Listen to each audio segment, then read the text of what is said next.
तेरस के दिन की पौराणिक कथा। एक समय भगवान विष्णु मृत्युलोक में विचरण करने के लिए जा रहे थे।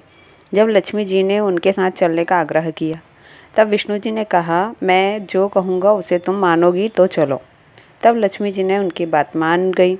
भगवान विष्णु जी के से भूमंडल पर आ गए। दोनों साथ में भूमंडल पर आ गए। कुछ देर बाद एक जगह पर पहुंचकर भगवान विष्णु जी ने लक्ष्मी जी से कहा, तुम यहाँ ठहरो, मैं दक्षिण दिशा की ओर जा रहा हूँ, तुम उधर मत आना।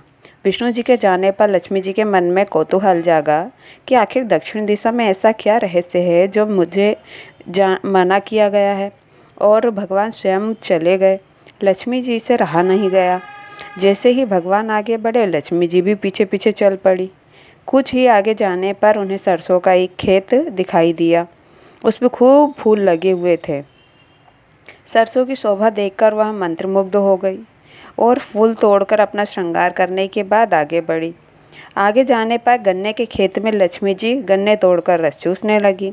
उसी क्षण विष्णु जी आए और यह देख लक्ष्मी जी पर नाराज हो गए और उन्हें श्राप दे दिया, मैंने तुम्हें इधर आने को मना किया था पर तुम ना मानी और किसान की चोरी का अपराध कर बैठी। अब तुम इस अपराध के जुर्म में इस किसान की 12 वर्ष तक सेवा करो।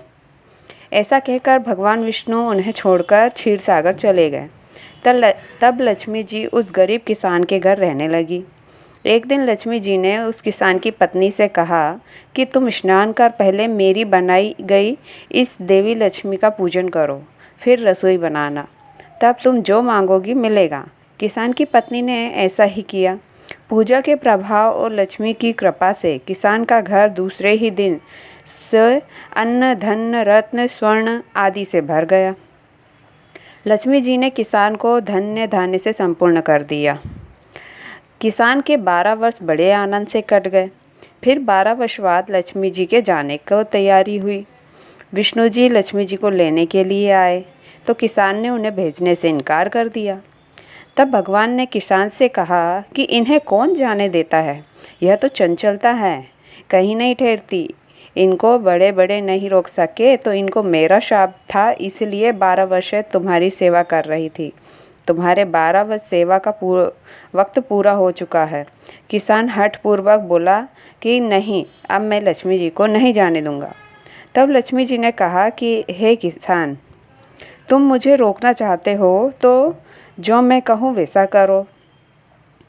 कल तेरस है, तुम कल घर को लीप पोत कर स्वच्छ करना, रात्रि में घी का दीपक जलाकर रखना और सायंकाल मेरा पूजन करना और एक तांबे के कलश में रुपए भरकर मेरे लिए रखना।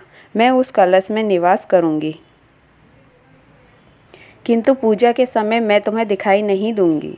इस दिन की पूजा से वर्ष भर मैं तुम्हारे घर से नहीं जाऊंगी। यह कहकर वह दीपकों के प्रकाश के साथ 10 दिशाओं में फैल गई। अगले दिन किसान ने लक्ष्मी जी के कथानुसार पूजन किया। उसका घर धन धान्य से पूर्ण हो गया। इसी वजह से हर वर्ष तेरस के दिन लक्ष्मी जी की पूजा होने